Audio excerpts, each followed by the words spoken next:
Hi, మనకి ఈ వర్ణమాల అనే ఒక టాపిక్లో భాగంగా హల్లక్షరాల్ని తీసుకుంటే ఈ హల్లుల్ని మనము ఎన్ని రకాలుగా వర్గీకరించాం, ఏ అక్షరాల్ని ఏ పేరు పెట్టి పిలుస్తాం చూస్తే కా నుండి మా వరకు గల అక్షరాలనే వర్గాక్షరాలు అంటారు. ఈ కా నుండి మా వరకు గల అక్షరాలనే వర్గాక్షరాలు అయినప్పుడు కా ఖ ఘ ఘ ఇఞ కూడా వర్గాక్షరాలే. కా నుండి మా వరకు ఉన్న అక్షరాలలో ఖ ఖ గ ఘ ఇఞ కూడా వర్గాక్షరాలే, కానీ కాకు సంబంధించిన వర్గాక్షరాలు కాబట్టే వీటిని కవర్గము అన్నారు. మరి క ఖ ఘ ఘ ఇఞ కవర్గం అయినప్పుడు మిత్రులారా చాచా జాజా ఇఞ అని మనం ఏమనొచ్చు? చవర్గం. సిమిలర్లీ టవర్గం, అదేవిధంగా తవర్గం, చివరగా పవర్గం. అంటే ఇక్కడ వర్గాక్షరాలు ఎన్ని రకాలు అంటాడు? 5 రకాలు. ఏంటవంటే కవర్గం, చవర్గం, టవర్గం, తవర్గం, పవర్గం. ఇక్కడ వరకు మీకు అర్థమైంది అనుకుంటా. ఇంకా కొంచెం జాగ్రత్తగా గమనించండి. కా ఖ ఘ ఘ ఇఞ కవర్గం, అందులో కా అనేది ఏమవుతుందంటే కవర్గంలో మొదటి అక్షరం. ఇది చవర్గంలో మొదటి అక్షరం, టవర్గంలో మొదటి అక్షరం, తవర్గంలో మొదటి అక్షరం, పవర్గంలో మొదటి అక్షరం. ఈ కవర్గ, చవర్గ, టవర్గ, తవర్గ, పవర్గాలలో మొదటి అక్షరాలు కాబట్టి అన్నీ వర్గాక్షరాలే. కా నుండి మా వరకు ఉన్నవి వర్గాక్షరాలు. ఈ వర్గాక్షరాలు 5 విధములు.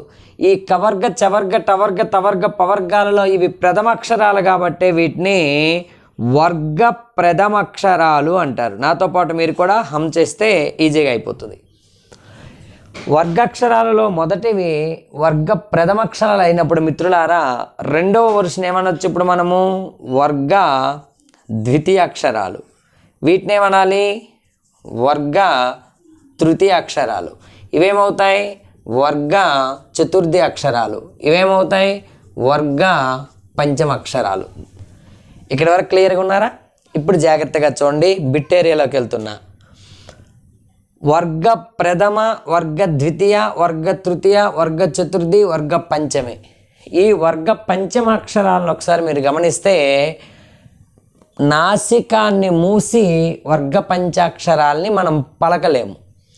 అంటే ఈ ధ్వని నాసికాన్ని అనుసరిస్తుంది కాబట్టే ఈ వర్గ పంచాక్షరాలైన ఇఞ, ఇణె, అణ, నా, మాలనే ఏమని పిలిచారు మాస్టారు? అనునాసికాలు అన్నారు. అనునాసికాలు అంటే ఇప్పుడు అర్థమైందా? వర్గ పంచాక్షరాలనే ఇలా పిలుస్తారు, అనునాసికాలు. ఇప్పుడు ఇక్కడికి ఒకసారి వస్తే కూరకాయలు అని మనము కూరగాయలు అంటాం. ఎందుకంటే కూరకాయలు అనే కంటే కూరగాయలు సులభంగా పలకగలుగుతున్నాం. అంటే కా కంటే గా సులభంగా పలుకుతున్నాం. వాణించూచి అనము, వాణింజూచి అంటాం. అత్యంత అనము, అజంత అంటాం. సట్టు రుచులు అనము, సడ్రుచులు అంటాం. సట్టు రుచులు టా పలకము, సడ్రుచులు డా పలుకుతాం. అన్న తమ్ములు అనము, అన్న దమ్ములు అంటాం. ఎందుకు అంటున్నామని ఎప్పుడైనా మీరు ఆలోచించారా? అన్న తమ్ములు అనే పిలిచే కంటే అన్నదమ్ములు సులభంగా ఉంటుంది. కూరకాయలు అనే కంటే కూరగాయలు సులభంగా ఉంది. అంటే వర్గ ప్రథమాక్షరాల కన్నా వర్గ తృతీయాక్షరాలు సులభంగా పలుకుతున్నాం. వర్గ తృతీయాక్షరాలను సులభంగా పలుకుతున్నాం, వర్గ ప్రథమాక్షరాలను కఠినంగా పలుకుతున్నాం. కఠినముగా పలికే అక్షరాలు వర్గ ప్రథమాక్షరాలు, సులభంగా పలికే అక్షరాలు వర్గ తృతీయ అక్షరాలు. కఠినంగా పలికే అక్షరాలనే మనము పరుసాలు అంటారు, సులభంగా పలికే అక్షరాలనే సరళాలు అన్నాం. అంతే. ఇప్పుడు మీకేం అర్థమైంది మాస్టర్ అంటే వర్గ ప్రథమాక్షరాలనే పరుసాలు, వర్గ తృతీయాక్షరాలే సరళాలు, వర్గ పంచాక్షరాలే అనునాసికములు, కా నుండి మా వరకు గల అక్షరములే వర్గాక్షరములు. క్లియర్? ఇప్పుడు జాగ్రత్తగా గమనిస్తే వర్గ ప్రథమ, వర్గ తృతీయ, వర్గ పంచమకి మనం పేరు పెట్టుకున్నాం. వర్గ ద్వితీయ అక్షరాలని వర్గ చతుర్థ అక్షరాలకి ఇంకా మనం పేరు పెట్టుకోలే. కానీ వర్గ ద్వితీయాక్షరాలు వర్గ చతుర్థాక్షరాలు కూడా వర్గాక్షరాలే. ఎందుకంటే కా నుండి మా వరకు వర్గాక్షరాలు. ఇప్పుడు వర్గ ద్వితీయ వర్గ చతుర్థాక్షరాలు కూడా వర్గాక్షరాలే, కానీ వర్గాక్షరాలలో వాటికి ఒత్తులు ఉన్నాయి.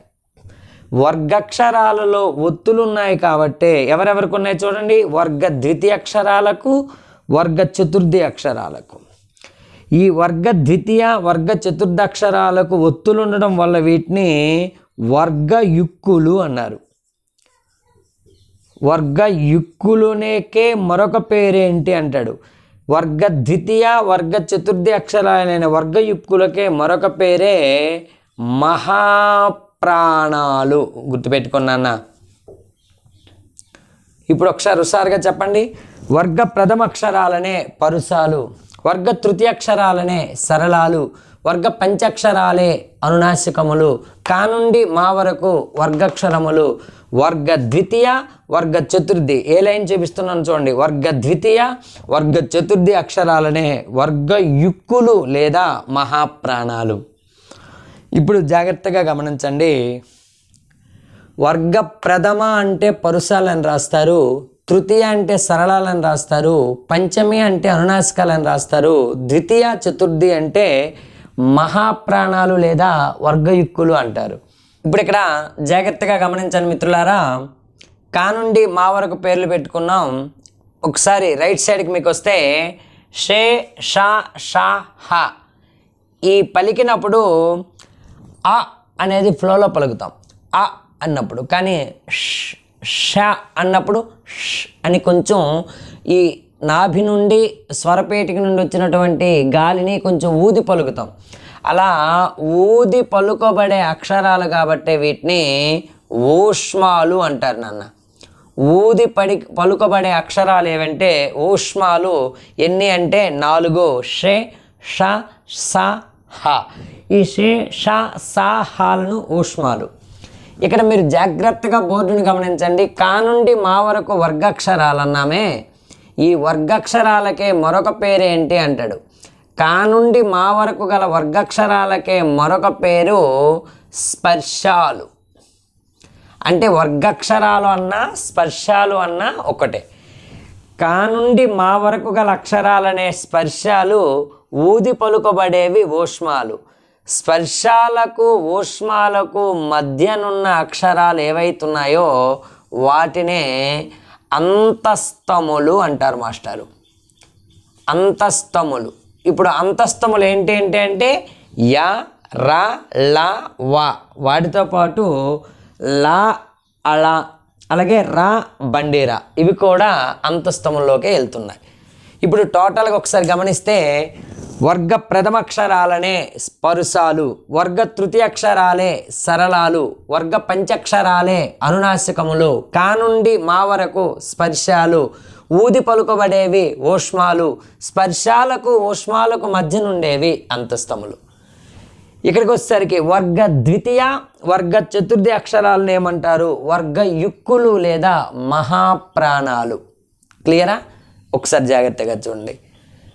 వర్గ ప్రథమాక్షరములు కచట తప, వర్గ తృతీయాక్షరములు వర్గ ద్వితీయాక్షరములు ఖచట తప. ఇవి తేల్చి పలికేవి, ఇవి కఠినంగా పలికేవి, ఒత్తుతో పలికేవి, కానీ రెండు కచట తపలే. గమనించండి, ఈ రెండు కచట తపలను కలిపి వర్గ ప్రథమ వర్గ ద్వితీయాక్షరాలను కలిపి ఏమంటారు అంటాడు. వర్గ ప్రథమ వర్గ ద్వితీయాక్షరాలను కలిపే శ్వాసాలు అంటారు మాస్టారు. వర్గ తృతీయాక్షరాలు గజడ దబలే, వర్గ చతుర్థాక్షరాలు ఘజడ దబ. ఈ తృతీయ చతుర్థి అక్షరాలైన గజడ దబలను ఏమంటారు అంటాడు. వర్గ తృతీయ చతుర్థి అక్షరాలైన గజడ దబలనే నాదాలు అంటాం. మరొకటి రెండు యాడ్ అయ్యే, జాగ్రత్త చూడండి. ఫైనల్గా స్క్రీన్ ప్లే వైపు చూస్తే ప్రథమ పరుసములు, తృతీయ సరళములు, పంచమి అనునాసికములు, ద్వితీయ చతుర్థి వర్గ యుక్కులు లేదా మహాప్రాణాలు, ఊది పలుకబడేవి ఊష్మాలు, కా నుండి మా వరకు గల వర్గాక్షరాలకే మరొక పేరు స్పర్శాలు. స్పర్శాలకి ఊష్మాలకి మధ్యనున్న అక్షరములే అంతస్తములు. అంతస్తములు ఏంటేంటి? యా, రా, లా, వా, అలా, బండేరా. ఊష్మములేంటి? షే, షా, సా, హ. స్పర్శాలు లేదా వర్గాక్షరాలు అనగా కా నుండి మా వరకు. క్లియరా? వర్గ ప్రథమ ద్వితీయ అయిన ఖచ్చిత తప్పలను ఏమంటారు? శ్వాసాలు. తృతీయ చతుర్థి అక్షరాలైన గజట తప్పలను ఏమంటారు? నాదాలు. ఇక ఒకే ఒక్కటి లాస్ట్లో జాగ్రత్తగా గమనిస్తే వర్గ ద్వితీయ అక్షరాలు వర్గ చతుర్థ అక్షరాలైనటువంటివి వర్గ యుక్కులు అన్నాం. ప్రతి అక్షరము గమనిస్తే మీ కింద చెప్పాను, విడదీసినప్పుడు వేట ప్లస్ కాడు అంటాం, కలిపినప్పుడు వేట గాడు అంటాం. అంటే సంధి జరగక ముందు ఉన్నటువంటి క అనే పరుసము సంధి జరిగిన తర్వాత గ అనే సరళంగా మారిపోతుంది.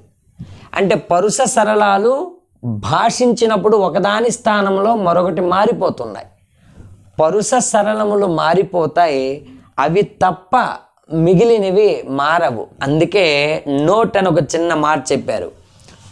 పరుసాలు అంటే వర్గ ప్రథమ అక్షరాలు, సరళాలు అంటే వర్గ తృతీయ అక్షరాలు. అవి తప్ప మిగిలినవి మారవు. తప్ప మిగిలినవి మారవు. మారవు అంటే ఏంటి? స్థిరంగా ఉంటాయి. స్థిరంగా ఉంటాయి కాబట్టి వాటిని స్థిరములు అన్నాడు. బిట్టెలకిస్తాడు. పరుస సరళములు తప్ప మిగిలిన అక్షరాలను ఏమంటారు అంటాడు? స్థిరములు. ఇప్పుడు జాగ్రత్తగా ఫైనల్గా ఒకే ఒక్కటి మీరు జాగ్రత్తగా గమనించండి. వర్గ ద్వితీయ వర్గ చతుర్థ అక్షరాలకి ఒత్తులు ఉన్నాయి. ఒత్తులున్నాయి కాబట్టి వాటిని మహాప్రాణాలు అన్నాడు.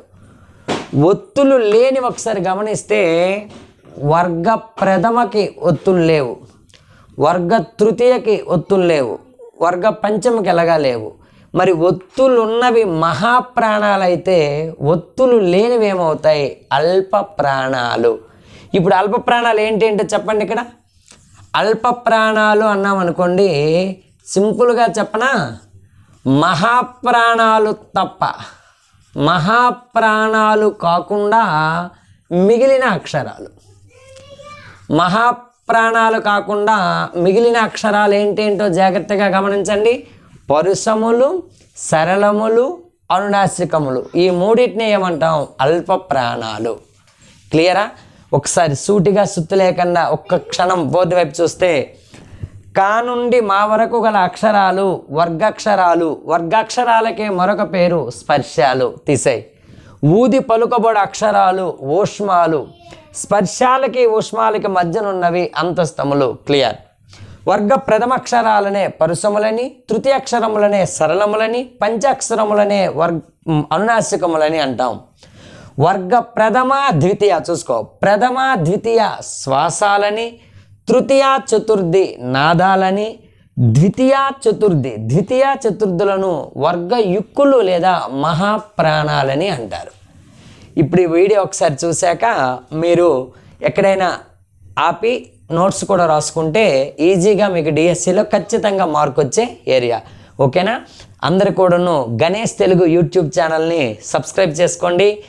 అదేవిధంగా ప్లేస్టోర్లో గణేష్ తెలుగు అనే యాప్ని డౌన్లోడ్ చేసుకోండి. యూట్యూబ్లోనే మీకు డిస్క్రిప్షన్లో ఆ యాప్ లింక్ ఇస్తాను, అందరూ డౌన్లోడ్ చేసుకొని ప్రతిరోజు యాప్లో లైవ్ క్లాసులు ఉంటాయి, మీరు లైవ్ క్లాస్కి అటెండ్ అవ్వచ్చు. ఓకేనా? Thanks for your cooperation. Thank you.